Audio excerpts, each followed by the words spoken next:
Тараз. Тарихымыздың темір қазығы. Елбасымыз осылай деп бағалаған ұлы даланың рухани орталығы.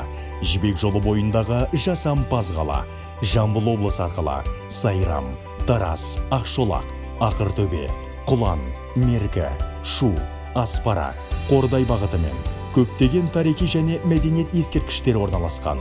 Жамбыл облысы соңғы 2 жылда қайта түледі. Мәдени, рухани, тарихи нысандар бірінен соң бірі бой көтере бастады. Уақыт керуенмен бірге көшкен көне қаланың келбеті сәт санап, сағат санап ажарлана түсті. Дүр сілкініп қайта түрленді. Шаһарға шын шеберлер келді. Шағын қала алып құрылыс алаңына айналды. 24 айда адам танымастай өзгерген Тараз жаңғыру дәуіріне қадам басты. 2018 жылдың басынан облыс әкімі Асқар Исабекұлы Мырзахметовтың тапсырмасымен қала кеңесі құрылып, әр аптаның дүйсенбі күндері бас қосқан сәулетшілер тың идеялар мен жаңа жобаларды талқыға салды. Нәтиже көңіл қуантты, рухты асқақтатты.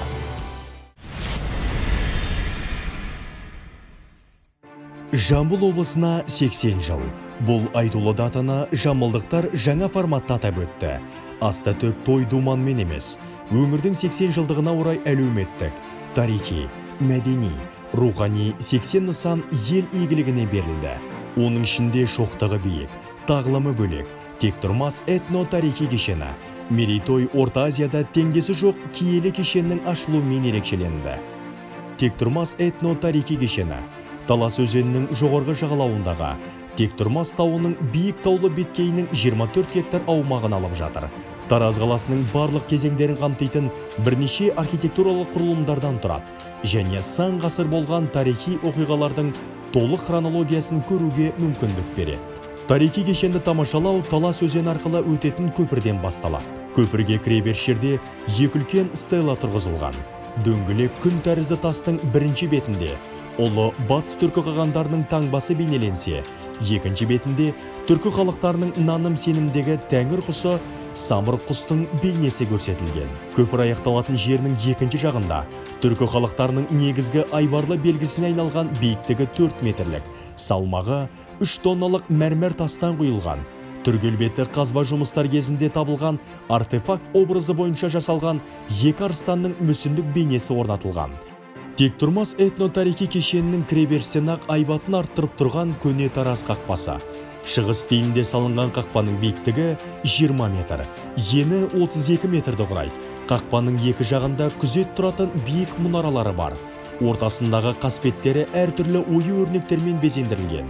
Айталық, бірінші беті Тектұрмас этно-тарихи кешені деп жазуымен әшекейленсе, екінші бетінде тарихымыз тектіліктің тірегі деген жазуы жазылған. Қақпаның екі шетіндегі мұнаралардың іргетасы жергілікті табиғи тастан қаланса, ал қабырғалары тауген жынысы траверентинмен қапталған. Мұнаралардың алдыңғы жағындағы бойы 2 метр. Ал салмағы 300 келі найза мен қылышпен жасақталған сауытты екі жауынгердің мүсіндік бейнелері керемет үйлесім беріп тұр. Қақпадан кіргенде арнайы автотұрақ орналасқан.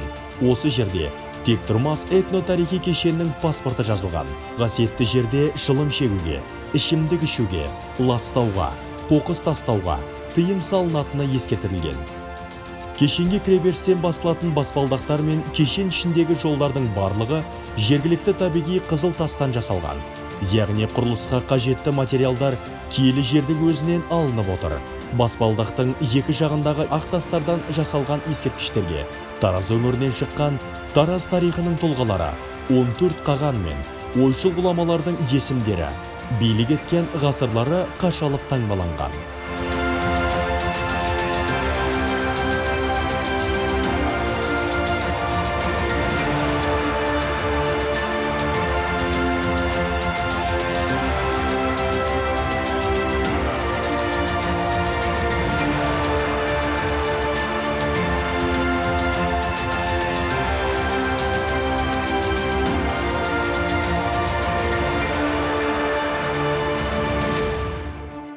Осы қағандар мен ғұламаларды тамашалап, баспалдақпен жоғары көтерілсеңіз, Тараз қаласының негізгі символы ұлы бабамыз Әулиетаның еңселі ескерткіші алдыңыздан шығады. Ақ түсті мәрмәр тастан құйылған Әулиета ескерткіші тұғырының биіктігі 8 метр, ал ескерткіш мүсінінің биіктігі 13 метрді құрайды.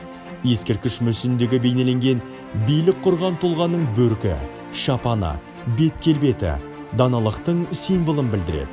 Батысқа қарап қол жайған Әулиетамыз Тараз халқының берекелі өмір сүруіне өз батасын беріп тұрған сәті сомдалған. Айта кетерлігі, бұл алып ескерткіш биіктігі мен салмағы жағынан да республикадағы ең үлкені. Мерейтойға келген 1000-ға жуық адам бабалар рухына Құран бағыштап тағзым етті. Бұл кешен мына біздің халқымыздың үлкен тарихи жолдан өткендігінің көрінісі. Біз осы кешен арқылы өткен өміріміздегі алтын ғасырмен қайта жалғасқандай сезімде болып тұрмыз. Неге алтын ғасыр? Әулиета Қарахан кезеңі, бұл кезең мынау біздің жерімізге, Әулиета жеріне, жалпы қазақ жеріне ислам өркениетінің келген кезеңі. Сол өркениетті осы жерге алып келген, орнықтырған тұлғалардың басында Әулиета Қарахан тұр. Сондықтан біз мынау ұлт ретінде, ел ретінде, өркениет ретінде әрине біз осы кезеңдегі үлкен өзгерістерге Әулиета Қарахан сияқты тұлғалардың еңбегіне борыштармыз, қарыздармыз. Біз осы кезеңмен жалғаса отырып өзіміздің болашағымыз жасаймыз. Әлемдік өркениеттен, әлемдік кеңістікте өз орнымыз табатын боламыз. Осындай ұлағатты сөзден кейін алып кешеннің кереметтігіне таңданыстарын жасар алмаған қонақтар тамашалау алаңшасымен танысты. Бұл алаңда құс ұшу биіктігінен Тараз қаласының тынысы мен Талас өзенінің ағысына қарап, айналадағы тарихи дүниелерді көруге мүмкіндік берілген. Тамашалау алаңшасының ортасында арнайы ақ мәрмәр тастан жасалған билік белгісі, лауқа стелласы орнатылған.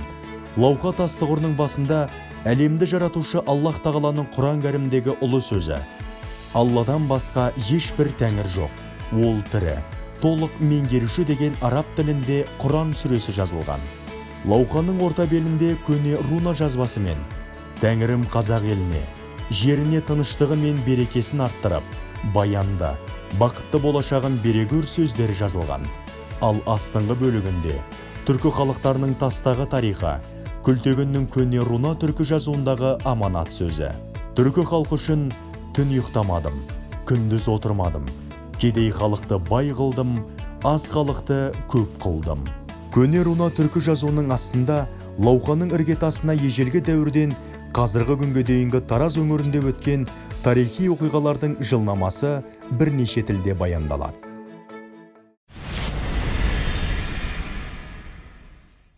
Асқар Мырзахметовтың идеясымен салынған алып архитектуралық құрылыс мұнымен тоқтап қалмайды. Жоспарда екінші, үшінші кезеңдері бар. Жоспар бойынша ежелгі қалалар мен қамалдар қабырғаларының үлгісіне сәйкес орта ғасырлық қорғандар мен дуалдардың көрінісі салынады. Көне Тараз қорғаннан Әулиета ескерткішіне дейін және әрі қарай жағалай созып, демалыс аллеясы бой көтереді.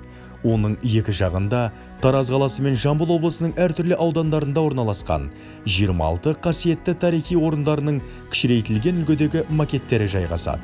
Әулиета ескерткішінен көне Тараз қорғанына жалғасып жатқан жол бойында қазақ жері тарихын түбегейлі өзгерткен ең ірі ұлы шайқастар, Атлақ шайқасы мен Аңырақай шайқасының тасқа қашалған тарихи бейнесі монументалдық қабырға бетінде көрініс алады.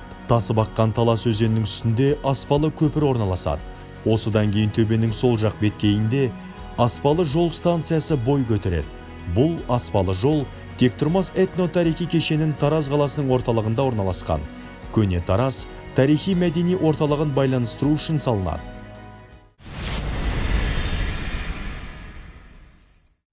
Сексен жылдыққа арналып ашылған сәулет құрылыстарының сүбелісі һәм теңдесі жоқ тарихи нысан. Көне Тараз тарихи этно-мәдени кешені. Сан ғасыр сырын сақтап, Сүреңсіз жатқан сауда орталығының орнына 5 ай бұрын облыс әкімі Асқар Мырзахметовтың тікелей тапсырмасымен заманауи кешен құрылысы басталды. Қазығы қалған сәттен бүгінге дейін 1200-ден аса жұмысшы мен 100-ден астам техника тәулігіне 24 сағат еңбек етті. Нысанның әр тасы, әр кірпіші тіптен дизайндық келбетіне дейін аса ыждахаттылықпен, ерекше ықыласпен ойластырылды. Уақыт қанша тығыз болғанымен басты назар сапаға берілді. Арнайы штаб құрылып, жұмыстың жүйесі, құрылыс материалдарының сапасы, барлық секторға жауаптылардың жүктемелері бір ортадан үйлестіріліп, темірдей тәртіппен жүргізіліп отырды. Осындай ұйымшылдықтың нәтижесінде көне Тараз кешені күн санап емес, сағат санап ажарлана түсті. Мұндағы құрылысқа қажетті материалдардың 80% отандық өндіріс орындарынан жеткізілсе, қалғаны Самарқанд кірпіші, Майолика керамикалық плиткалары Өзбекстан мен Қытай мемлекеттерінен әкелінді. Облыс әкімі бекіткен эскиздік жоба бойынша жалпы кешендегі нысандардың қабырғаларын әрлеу жұмыстарына 7000 шаршы метрден астам Самарқанд кірпіштері, 3000 шаршы метр Майолика керамикалық плиткалары, бір-бірін қайталамайтын 69 түрлі ою-өрнектер пайдаланылған. Аталған кешендегі әр ғимараттың сыртқы келбетін ерекше қайталанбайтындай етіп, жасау мақсатында арнайы жұмыс тобы құрылып, сәулет өнерінің ерекше туындыларымен әлемге танылған Өзбекстанның Самарқанд, Бұқара, Қоқан, Хорезм, Хиуа қалаларының тарихи нысандарына барып, зерделеу жұмыстары жүргізілді. Сонымен қатар, Айша Бибі кесенесінде кездесетін 8 бұрышты өрнек бедерлері де пайдаланылды. Нәтижесінде әрбір ғимараттың сыртқы келбеті бір-біріне ұқсамайтын ерекше эскиздік жобалармен бекітілді. Ерен еңбек, төгілген тер текке кетпеді. Небәрі 5 айдың ішінде Орта Азияда теңдесі жоқ. Ғасырлар қойнауындағы көне қаланы қайта тірілткен, рухын асқақтатқан ғажап кешен бой көтерді.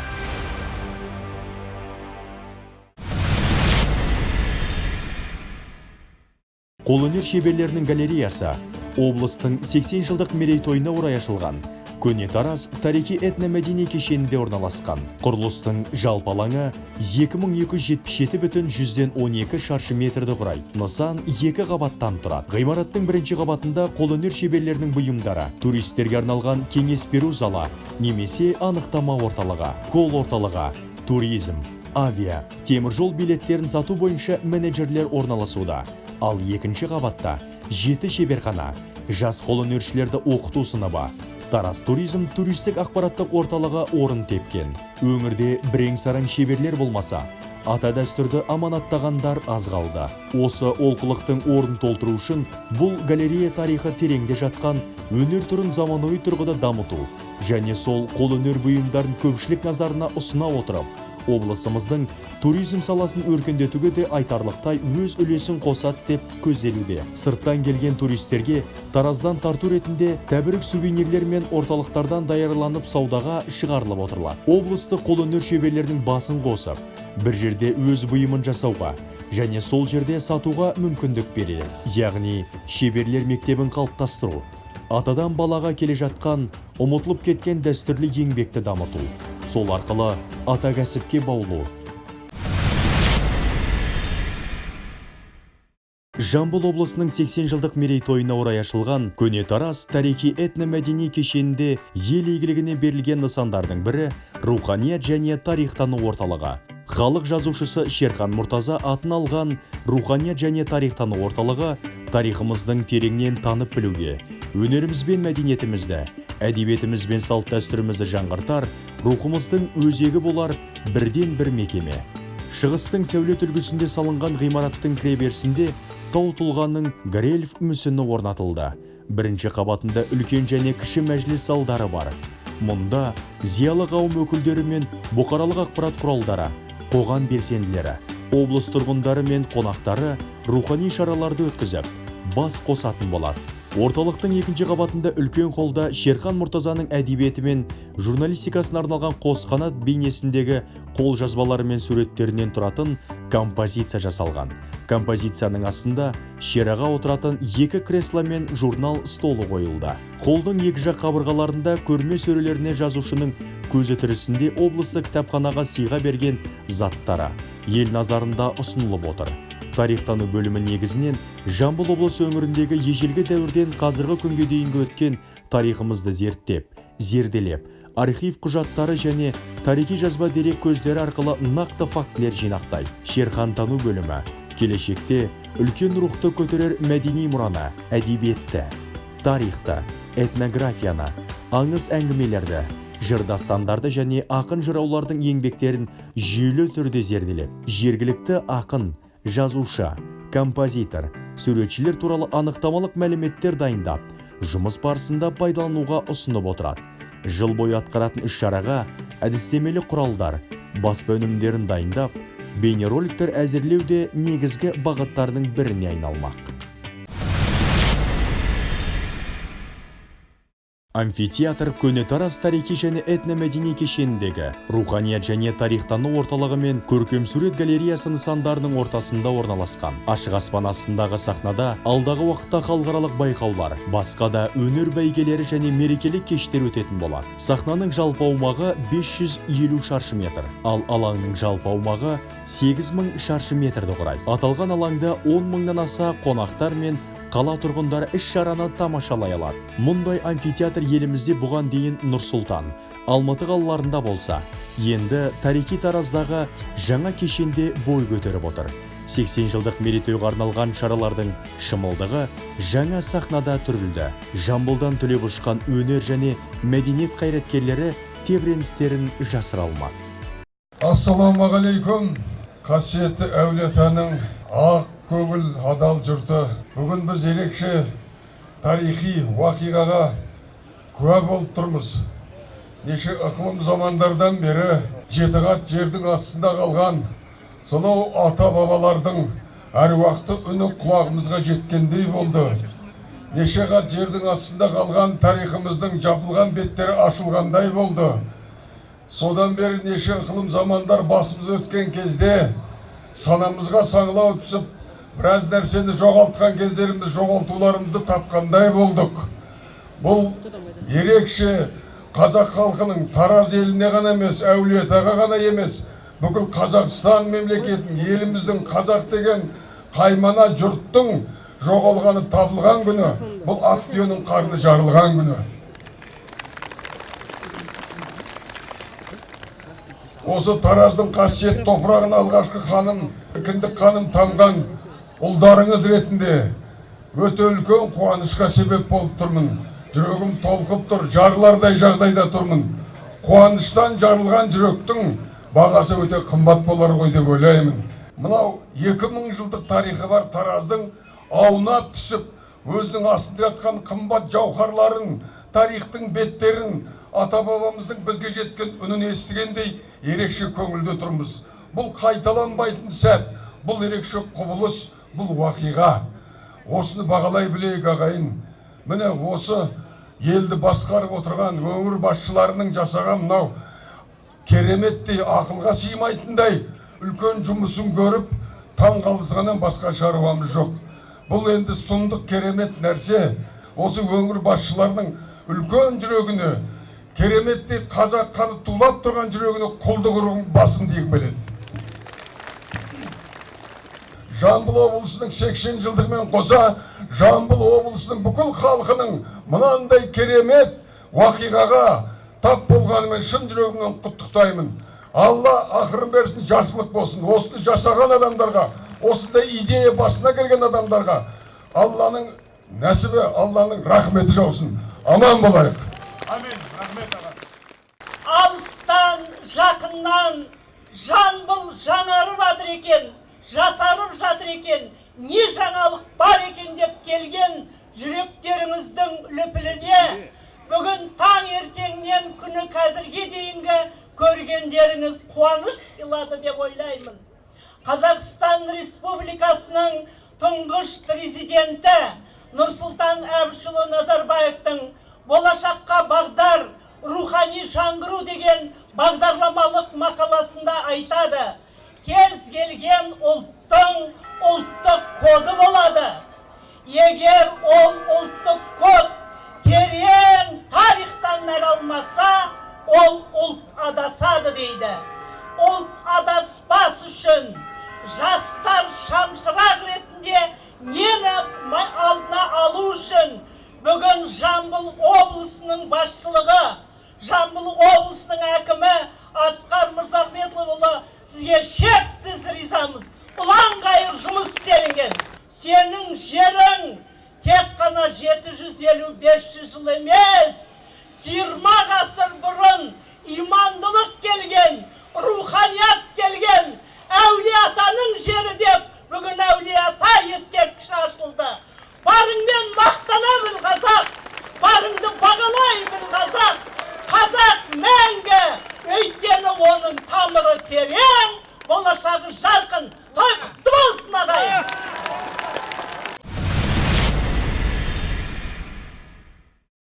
Бір күн аралап таусалмайтын алып кешенді мәртебелі меймандар түс қайта жалғастырды. Кешеннің кереметтігін көрсететін тағы бір сұлу ғимарат көркемдік бейнелі өнері галереясы. Жаңа нысан таразықтар мен қала қонақтарына қазіргі заманға бейнелі өнерін жаңа бағытта дамытуға, насихаттауға және қылғалам иелерінің шығармашылықтарын дамытуға негізделген. Қазақ және шетелдік суретшілердің кескіндемелерін және шығармашылық туындылары орналасқан галереяда белгілі суретшілердің жеке көрмелері, шығармашылық және балалар көрмелері, тағы басқа іс-шаралар өтіп отырады.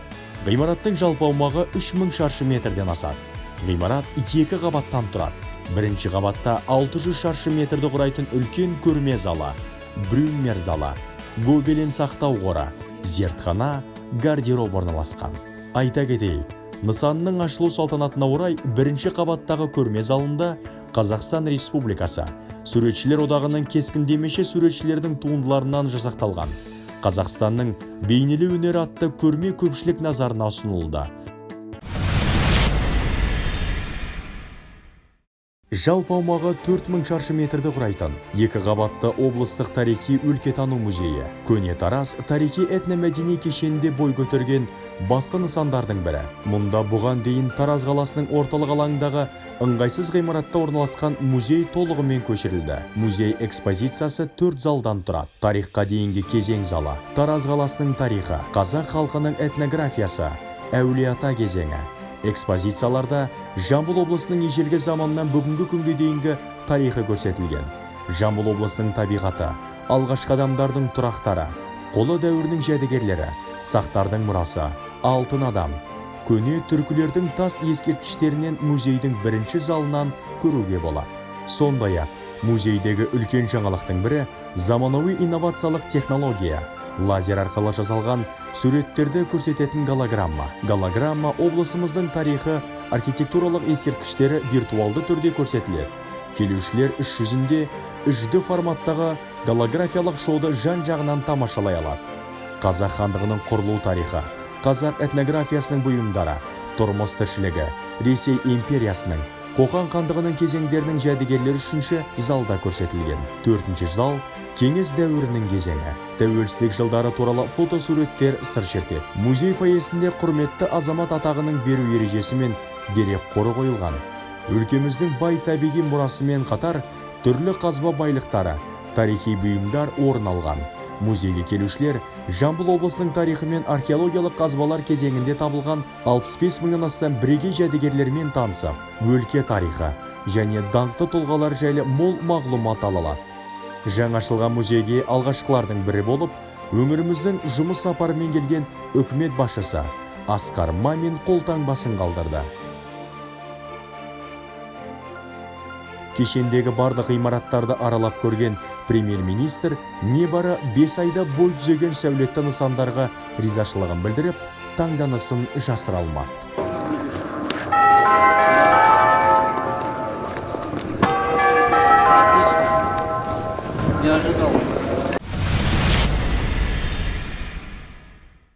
Көрме залы бұл көне Тараз тарихы, этномәдени кешендегі ірі нысандардың бірі. Нысан 2 қабаттан тұрады. Оның бірінші қабатындағы үлкен залдың көлемінің өзі 1000 шаршы метрден асады. Жалпы ауданы 3000 шаршы метрді құрайды. Бұған дейін облысымызда үлкен шаралар өткізетін мұндай ғимарат болмаған. Жамбыл облысының 80 жылдығына арналған іс-шаралар легі дәл осы жаңа көрме залында салтанатты жиынмен жалғасты. Мерекелік концерт өтіп, әсемән мен жалынды жырдан шашу шашылды. Мерейтойда өлкенің өркенді дамуына сүбелі үлес қосқан тұлғаларға Жамбыл облысына сіңірген еңбек үшін төсбелгісі табыс етілді. Аймақ тойы бекер мал шашпақ емес, керісінше ұрпаққа ұлағат, өзгелерге үлгі болар тағылымы ісімен ерекшеленуде. Бұл бүгінгі мерекеге келген қонақтардың берген бағасы.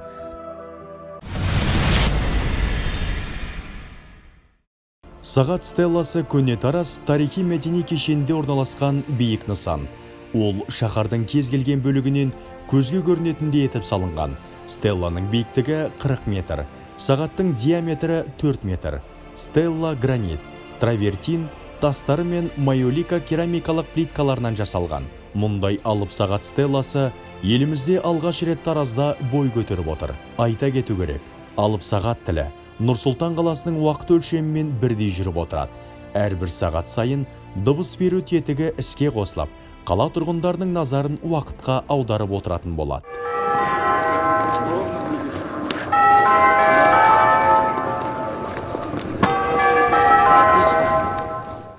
Үш бөліктен тұратын сағат құрылысының негізгі іргетасы 4 тұғырлы биік бағаналармен бекітілген.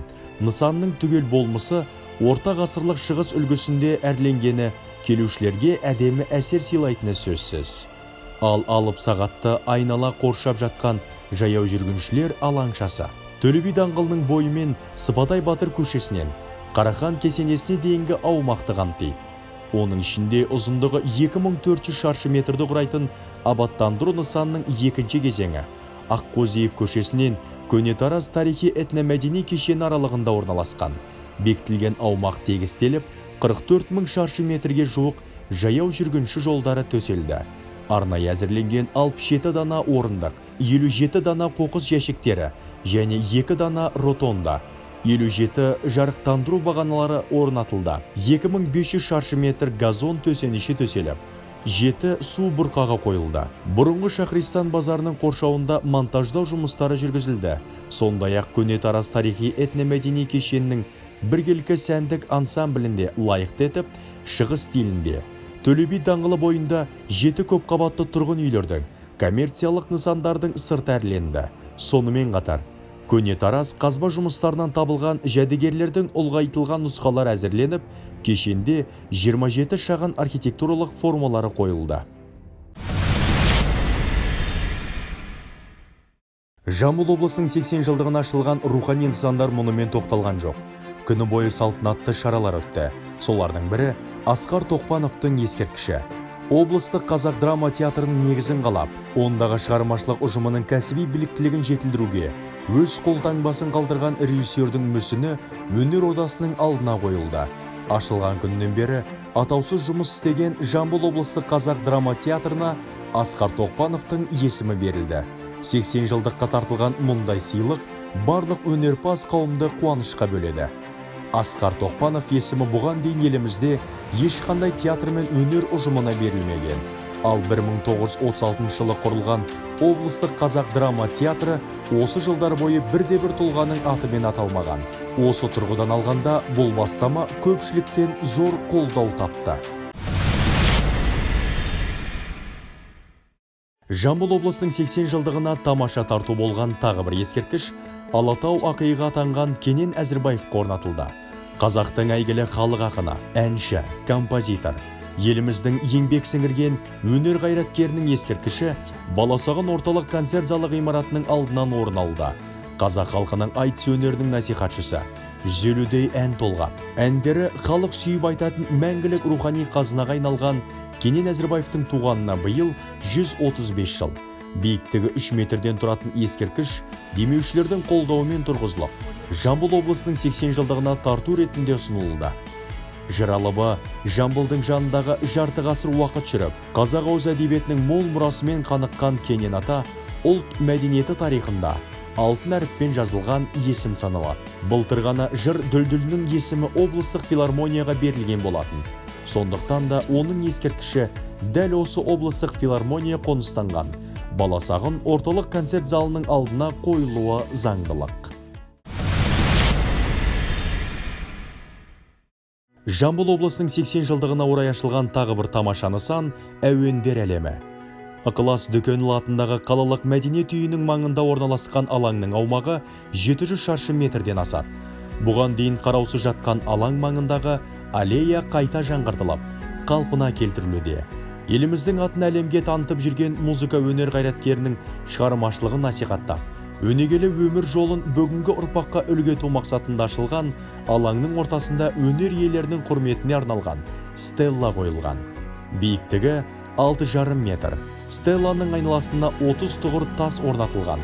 Ондағы қойылған 60 жұлдыз белгісіне еліміздің мәдениетіне сүбелі үлес қосқан тұлғалар мен өнер жұлдыздарының есімдері жазылған. Стелланың тұғырына Жамбыл Жабаев, Балуан Шолақ, Ықылас Дүкенұлы, Кенен Әзірбаевтың өнер жайындағы қанатты сөздері қашалып жазылған. Өнердің 80 жылдық мерейтойында бірінен соң бір ашылған ғимараттар мен рухани кешендер шаһардың ажарын аша түскендей. Сондай айтулы нысандардың бірі Тараз Арена спорт кешені аумағындағы даңқты спортшылар алаңы. Нысан әр жылдары спорт сайыстарына ел намысын абыройлы қорғаған, Жамбыл жұртшылығының мерейін асырған спортшылардың құрметіне орнатылып отыр. Алаңның ортасында биіктігі 6,5 метр құрайтын факел орналасқан. Оның екі шетіндегі траверитин және гранит материалынан дайындалған биіктігі 3 метр, ұзындығы 9 метр болатын екі құрмет тақтасы қойылған. Құрмет тақтасында Жамбыл өңіріне шыққан даңқты 145 спортшының және 96 еңбегі сіңген жаттықтырушының есімі жазылған.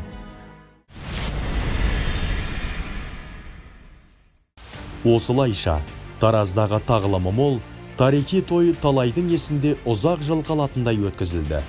Бастысы, бір күндік мал шашпақ, даңғаза думан болған жоқ. Келер ұрпақтың руханиятына, әдебиеті мен мәдениетіне, тәрбиесі мен тағылымына қызмет ететін ғибратты кешендермен есте қалды. Жаңа форматтағы мерейтой өзге өңірлерде үлгі ететіндей өнегеге толы болды.